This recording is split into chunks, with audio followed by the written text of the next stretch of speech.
I can tell you that the first time I got to know that there was something untoward in the city was when I was called by the then Home Affairs Minister, Obert Mpofu. And I was shocked because he has never called me for years after the inclusive government. I only used to meet him in the context of the inclusive government. And I said, Mr. Minister, what can I do for you? Because I'm busy in prayer. He says, no, I've called you because I've seen your people who are destroying property at my party. I said, my people? Do I own people? Who are these people? He says, no, I suspect that they are people because I can see they are putting on red. I said, Mr. Mpofu, let me tell you, you are saying they are destroying property.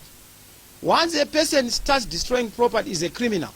You don't need to call me to say that you must restrain your people. Is there something that you are up to? Why would you make such an allegation? What are you trying to do? I had a big scuffle. And he said, look, Mr. Chamisa, we want to talk to you because I've been instructed by my boss. I said, who is your boss? He said, the VP, Chiwenga. I said, what has he instructed you? He said, no, we must talk if there's any problem. I said, I don't talk to people who want violence. I talk to peace-loving people. That's what I was actually joking. You know, he says, no, he's actually here, or because I could hear the voice. I said, no, I don't have anything to do with you. Then I switched the phone off. I was worried at that point that what could be happening. I then tried to check with my youth chairman. I said, what is the problem? Is there a problem in town? He says, there's no problem. And if he can go to the 1st of August and he check on my calls, there was that call from Mpofu. Then I called my youth chairman to say, what is this thing? Is there anything that you are doing? He said, no, we are not doing anything. There's nothing that we are doing here other than that people are just waiting for the results who are doing the parallel voter tabulation. I said, fine, that's okay, because somebody called me that there's a problem. Is there a problem in town? He says, not that I'm aware of.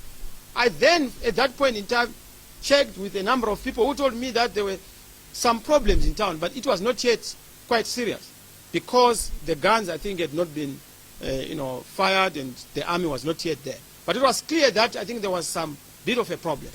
What shocked and worried me was that Mr. Mpofu would then call me. If these people were doing whatever they were doing, they were supposed to be arrested because the police were there. But the calling was obviously a choreographed way, with hindsight, of trying then to say, you are responsible, you might have sent those people. But why would we do such things? So I will address that in the context of our issues.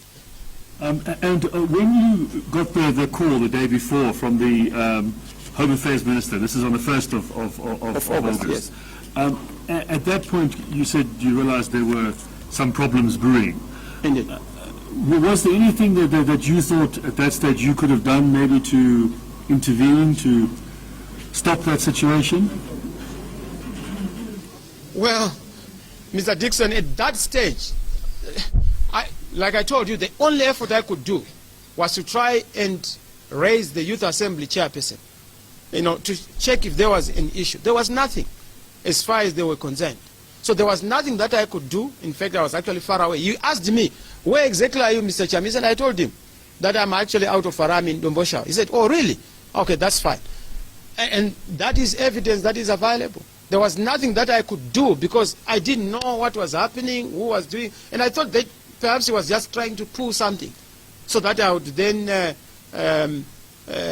be invited to a dialogue. Because at that point in time, I was under the impression that they want to bribe me into something to say, please, because they also said, but why is Chamisa giving us problems? Why can't we just give him money? How much does he want? So that he'll be quiet. So I was very cautious of calls that would come from across the other side. And I must be frank on that.